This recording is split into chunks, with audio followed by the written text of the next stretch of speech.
Guys, I might pack up the bag because this might be my last video.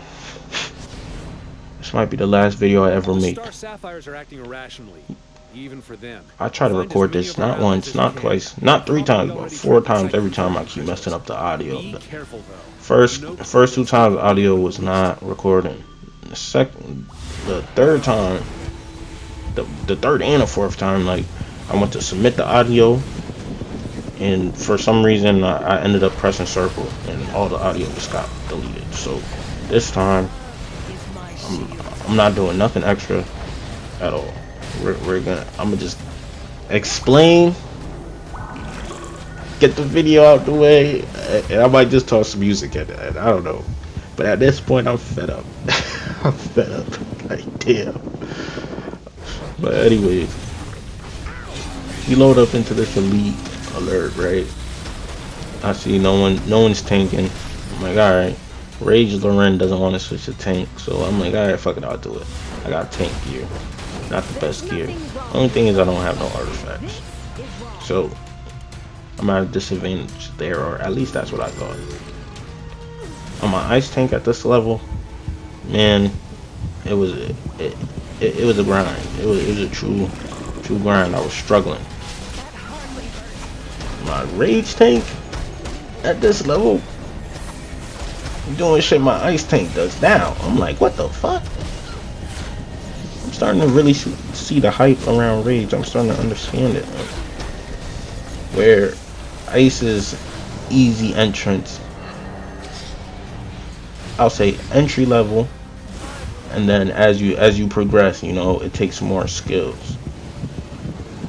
Rage, on the other hand, is like the other side of the coin, where at first it's a little difficult because you got to learn the rage mechanic and get the timing down, know what cancels out the rage mechanic. Then you got to build your loadout around it. But once you figure that out, no matter what content you're in, what level you are, you're OP. You're damn near unkillable. And that's a testimony to the rage mechanic. I gotta figure out the name of that move because I want to stop just saying rage mechanic, but that's just what we're gonna call it today, okay? Here, this is my first true test, okay? We got Harley Quinn annoying as shit. On my ice tank at this level, Harley Quinn would literally one tap my shield and then one tap me. Pause. Fucking, I was like I was 100% healer dependent. With this rage tank is completely different. Like completely. Just the rage mechanic is actually overpowered.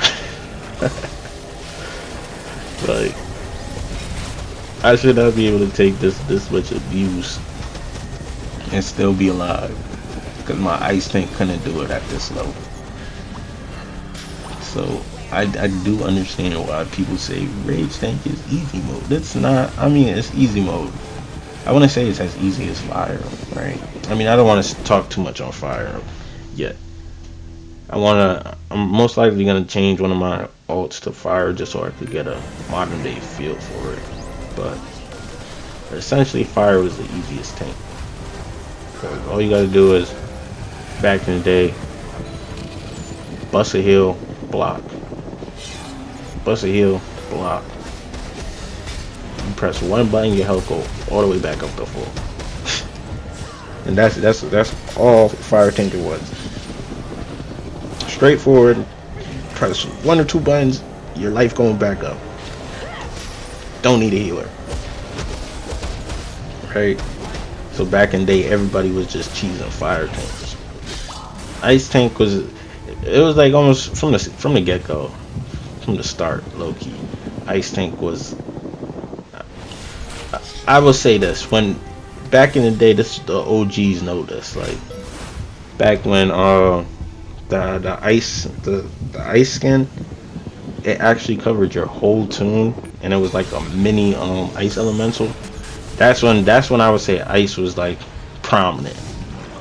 But after that, after they took that out the game, I think that was like the rise of the fire tanks. That's all you saw was nothing but fire tanks. Everybody wanted to be fire because fire was just OP. Don't need a healer. Press 2 buttons and you're up to full. Right?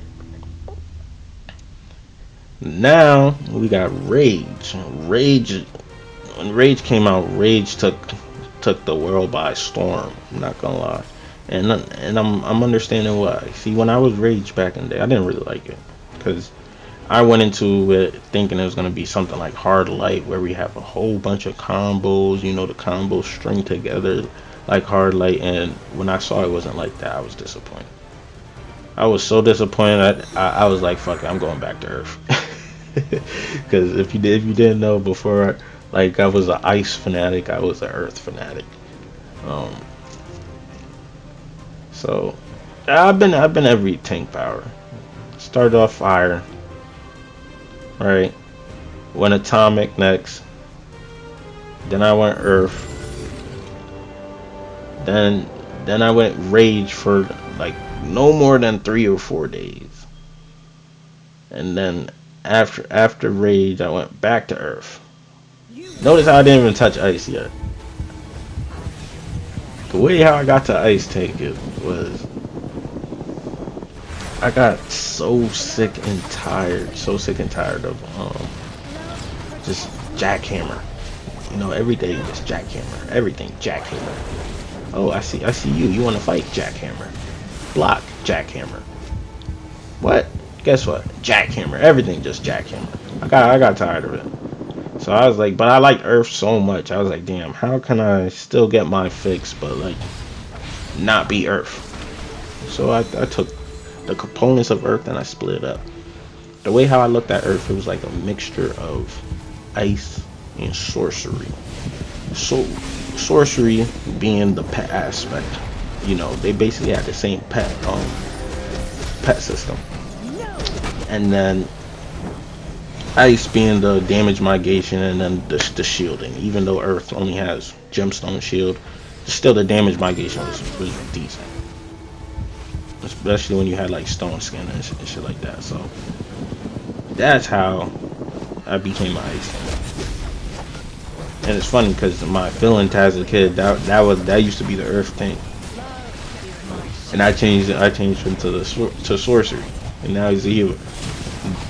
Robo was a alt, just right out the dirt. I grinded up as an ice tank.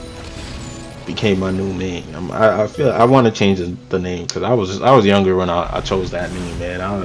The whole reason behind that name was so Robo was about to be just my main alt, right? So I like to pick names where it kind of correlates with the power like that it has. So I already knew it was gonna be my alt. I didn't know it was gonna be my main, but I knew it was gonna be my alt. So say I wanted to change the power, Robo. You know, a robot can have any power. So that's basically the background story, the lore behind that. But back to rage tanking, man.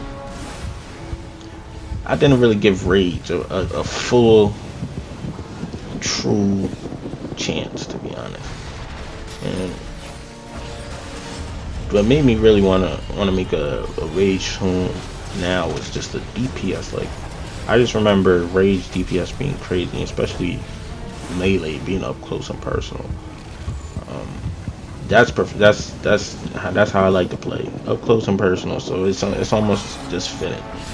Then we have the rage crash mechanic and remorseless recovery, which turns your attacks into healing, which just it makes rage DPS just so fun. You know, right there I would have got that relative if I was on my ice tank, but you're not risking it here. I will say rage. So the difference between ice and rage is, I mean, I'm tanking the same way I would tank an ice tank, but it's just that rage mechanic essentially. So in the back of your mind, you're always gonna be just stressing about, okay, damn, when do I gotta cancel out this rage mechanic? And then you hear the beating of the heart of your character, and it's just like, damn, okay, adrenaline. So it's low key just playing a mind game, but you use the heartbeat to kind of know when you gotta cancel it out. Or me, I just got used to looking at the icon, and like right when it gets to about like 7, 8 o'clock, essentially, I'll pop Amazonian deflection, or I'll use eviscerating chain or something to cancel it out. Amazonian deflection is actually a very good shield for rage. To be honest, it's damn near one of the strongest shields in the game, in my opinion. You pop that. Obviously, if you pop shields, it cancels out the rage crash because it'll just eat the damage, essentially. Um, there's only been a few times where I took a lot of damage, That's far enough. where the shield couldn't handle the rage crash. But even so, that's why I got 2 shields. So if one shield gets eaten up, then I got another one. I will say, before, I would not recommend Pages of the Black on a rage tank, right? Just because I tried it before and it just wasn't working. But it's because I didn't have the right loadout. Now with this loadout, it actually works pretty well. Because essentially what I'm doing is, when I don't have the purified buff up, I'm using rage crash. So all that damage I'm taking from the book, all the damage I'm taking from the ads is just getting fed right into the rage crash. Like right there, I just crashed out. But it all gets fed into the rage crash, and so as long as I can cancel the rage, I'm good. My life is just gonna shoot right back up, and then usually I clip it with a shield or Amazonian deflection, give me that immunity back. Oh, pretty neat. I still have to level up my Pages of Black. The crazy thing is, like, after the other day I tried tanking that and I was just dying with Pages of Black. I was literally about to just feed it. I was about to feed into a different artifact. But now I'm that it works tanking. Not that this is a tanking tool because this is my DPS, but now that I see that it works, I'm gonna keep it, you know. But I'm gonna continue learning the art of rage tank, and, you know, add that skill to my arsenal. This is all for today, guys. Be on the lookout for tomorrow's video. I'm out of here. Put you guys on the flip. She'll be fine. We'll get the rest of the folks out of there. You can head back to Earth for now. It's good to be with someone from Earth. Sometimes I never know when I'll see her again.